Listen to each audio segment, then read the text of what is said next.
La dernière visite de Jésus à ses apôtres eut lieu à Jérusalem 40 jours après sa résurrection. Il se mit à table avec eux, leur recommanda de ne pas s'éloigner de la ville, d'attendre ce que le Père leur avait promis.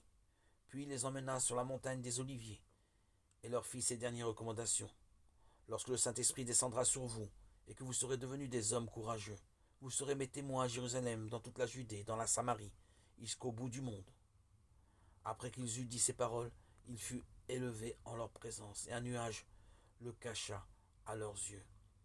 Et comme ils avaient leur regard fixé vers le ciel pendant qu'ils s'éloignaient, voici que deux hommes vêtus de blanc parurent auprès d'eux et dirent: Hommes de Galilée, pourquoi vous arrêtez-vous à regarder au ciel? Ce Jésus, qui du milieu de vous a été enlevé au ciel, en reviendra de la même manière que vous l'avez vu monter. Ils revinrent alors à Jérusalem, ils montèrent au cénacle où ils se tenaient d'ordinaire. Tous, d'un même cœur, priaient sans cesse avec Marie, mère de Jésus. D'après les Actes des Apôtres, chapitre 2. Jésus-Christ est monté au ciel le jour,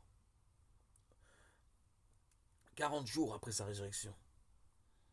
Il est monté pour y préparer une place et nous envoyer le Saint-Esprit. Ces mots est assis à l'ordre de Dieu le Père Tout-Puissant veulent dire que Jésus-Christ, comme Dieu, est dans le ciel l'égal de son Père, et que comme homme, il est au-dessus des anges et des saints.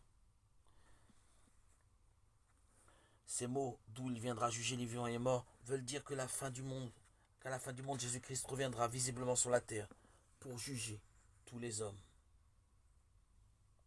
Ô Jésus, notre guide vers les cieux, soyez la récompense de notre vie, notre passeport pour l'au-delà.